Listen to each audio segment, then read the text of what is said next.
Em outros versículos do Alcorão, lemos isso com mais detalhes. Em outros versículos, Allah subhanahu wa ta'ala diz: E ó Adão, habita tu e tua mulher o paraíso, e comei onde ambos quiserdes, e não vos aproximeis desta árvore, pois seríeis dos injustos. E Satã sussurrou-lhes, para mostrar a ambos o que lhes fora acobertado de suas partes pudendas, para mostrar as suas vergonhas, para fazer Adão e Eva caírem em erro e serem infelizes. E disse: Vosso Senhor não vos coibiu desta árvore, senão para não serdes dois anjos, ou serdes dos eternos. Se comer daquela árvore, você vai ser eterno e você vai ser um anjo. E Adão e Eva não atenderam ao chamado do Shaitan de pronto. O Shaitan ainda ficou sussurrando, voltava até eles, e após muito tempo eles acabaram caindo na armadilha do Shaitan. Entendemos isso através dos versículos. O primeiro passo dele foi aconselhá-los, foi falar sobre a árvore, que ela lhe trará a eternidade, fará eles eternos e fará deles anjos. Depois, quando não atenderam, começou o juramento. E Adão e Eva, ainda puros e inocentes e puramente adoradores a Deus, jamais pensavam que alguém podia jurar pelo nome de Deus calúnias. Jamais pensaram que alguém podia mentir em nome de Deus. E jurou-lhes: Por certo sou para ambos de vós um dos conselheiros. O segundo passo, o juramento. O terceiro passo, iludir. Então seduziu-os com falácia, com ilusão, e comeram do fruto daquela árvore. E ao comerem desse fruto, as suas vergonhas apareceram. Quando ambos experimentaram da árvore, exibiram-se-lhes as partes pudendas, e começaram a aglutinar sobre elas folhas do paraíso. Começaram a tapar as suas vergonhas com as folhas do paraíso. E Deus chama a Adão e chama a Eva, e seu Senhor chamou-os: Não vos coibi a ambos desta árvore, e não vos disse que Satã vos era inimigo declarado? Eu não orientei vocês e disse a vocês que este infeliz quer a vossa infelicidade? Adão e Eva logo reconheceram o erro. Comparem a situação do Shaitan, que não reconheceu o erro e prometeu desviar quem puder dentre os humanos, e a situação de Adão e Eva. Imediatamente pediram perdão a Deus. Após Deus dizer a eles: Não vos coibi ambos desta árvore, e não vos disse que Satã vos era inimigo declarado, disseram: Senhor nosso, fomos injustos com nós mesmos, e se não nos perdoares e não tiveres misericórdia de nós, estaremos em verdade dentre os perdedores. Uma palavra que devemos repetir todos os dias. O profeta Muhammad sallallahu alaihi wasallam diz: todo filho de Adão é pecador. Kullu ibn Adam khata' wa khayrul khata'in at-tawwabun. Todo filho de Adão é pecador, e os melhores entre os pecadores são os arrependidos. Portanto, Adão e Eva pediram perdão e Deus os perdoou. E o ser humano não carrega o pecado original com ele. Cada ser é responsável pelas suas ações.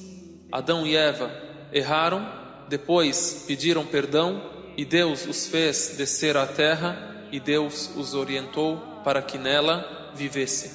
E assim Deus tinha decretado que iria acontecer, pois desde o início da criação Ele decretou que criará o ser humano para viver na terra. Por isso, anteriormente nós lemos: e de quando o teu Senhor disse aos anjos: vou criar um sucessor na terra, vou criar um homem na terra. Depois desse erro de Adão e Eva, Deus decreta que eles descerão à terra e nela viverão. Allah disse: descei, sendo inimigos uns dos outros, e tereis na terra residência e gozo até certo tempo. Ele disse: nela vivereis e nela morrereis. Nela vocês irão viver, na terra vocês irão morrer, e da terra eu vos farei sair, eu vos ressuscitarei para a vida eterna, para o paraíso ou para o inferno. Como Deus esclareceu nos outros versículos, Deus disse: descei ambos dele, do paraíso, todos vós, inimigos uns dos outros. E se em verdade vos chega de mim orientação, então quem segue minha orientação não se descaminhará, nem se infelicitará. Desçam à terra, e lá eu revelarei a minha orientação através do envio dos profetas e mensageiros. Quem seguir esta minha orientação não será infeliz, terá a felicidade plena e a vida eterna e a salvação. E quem der de ombros a minha mensagem, por certo ele terá uma sobrevivência atormentada, e ressuscitá-lo-emos cego no dia da ressurreição. Ele terá uma sobrevivência, não terá uma vida verdadeira, uma vida de quem conhece o porquê da vida, o porquê da sua criação por Deus, o que faz na vida, qual será o seu futuro. Assim lemos que Deus decretou, Deus fez com que Adão e Eva descessem do paraíso. Temos a questão do paraíso. Onde é? O paraíso, na verdade, é o jardim do Éden, a morada eterna, onde Deus decretou que morarão os crentes e aqueles a quem Deus agraciar com a salvação através da sua crença e das suas ações nessa vida. Alguns sábios dizem que este jardim do qual Adão e Eva desceram após viver nele não é o próprio paraíso, porque se fosse o paraíso não haveria encargo, não haveria a desobediência do Satanás. Porém, cremos que é o próprio paraíso, é a morada eterna, porém assim Deus decretou para que iniciasse a vida na terra e assim Deus desejou que acontecesse. Agora Adão e Eva descem na terra. Há vários relatos sobre onde desceram. Temos algumas narrativas, por exemplo, que dizem que Adão desceu na Índia e que Eva desceu em Jeddah e os dois se encontraram em Arafah. E temos também outras narrativas, só Deus sabe exatamente onde desceram. O importante é tomarmos lição e conhecimento da vida de Adão e Eva no paraíso e o seu contato com a Shaitan, e também como imploraram o perdão de Deus após errar e foram perdoados por Deus, e depois foi decretado que vivessem na terra. Allah subhanahu wa ta'ala aconselha o ser humano a não seguir os passos do Shaitan, a não seguir as suas ordens, as suas conspirações, as suas ilusões. Allah subhanahu wa ta'ala diz em Surat Al-A'raf, após citar o episódio da rebeldia do Shaitan e da sua conspiração contra Adão e Eva: ó filhos de Adão, com efeito criamos para vós vestimenta, para acobertar vossas partes pudendas e adereços. Criamos toda uma série de vestimenta para que vocês cubram as suas vergonhas, cubram o seu corpo. Mas a vestimenta da piedade, esta é a melhor. Ou seja, há a vestimenta exterior e a vestimenta interior. A vestimenta material e a vestimenta espiritual e moral. Todas essas duas vestimentas o ser humano deve procurar tê-las. Esse é um dos sinais de Allah para meditarem. Vejam como Deus sela o versículo: ذَلِكَ مِنْ آيَاتِ اللَّهِ لَعَلَّهُمْ يَذَّكَّرُونَ.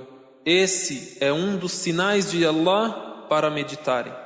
Ó filhos de Adão, que Satã não vos tente, como quando fez sair a vossos pais do paraíso, enquanto a ambos tirou a vestimenta, para fazê-los ver suas partes pudendas. Cuidado, por certo, ele e seus sequazes vos veem de onde vós não os vedes. Por certo, nós fizemos os demônios aliados aos que não creem. Vejam então como Deus relaciona a nudez ao Shaitan. É obra do Satanás a pregação da nudez. Dissemos anteriormente que temos 3 grandes razões para o erro e o pecado: o orgulho, a inveja e o prazer. Agora percebam como temos 3 grandes canais para a perdição e para o erro também. Um desses 3 grandes canais, a nudez, do qual o Shaitan se utilizou logo no início da humanidade. Depois disso, a guerra. Depois disso, a fome. Há grupos e pessoas hoje que se utilizam dessas 3 coisas para o desvio do ser humano: nudez, guerra, fome. A pessoa que está faminta não consegue perceber a conspiração do conspirador. Não consegue perceber quem quer a sua infelicidade. Quer se alimentar, quer o seu sustento de cada dia apenas. Através da guerra também é espalhado o medo, a insegurança, a intranquilidade. As pessoas não conseguem viver e se concentrarem para saber a verdade, a verdadeira razão da vida, a verdadeira missão do ser humano. E também a nudez. Através da nudez se seguem os prazeres, se seguem o ego, e as pessoas deixam de pensar e de utilizar o raciocínio e também de utilizar o coração. Pedimos a Deus que nos guie a senda reta, que nos faça ver as tentações realmente como tentações e que desvie as tentações do nosso caminho e que sejamos daqueles que se salvaram no dia do juízo e que se encontraram com Adão, com Eva e com todos os outros íntegros na morada eterna no paraíso.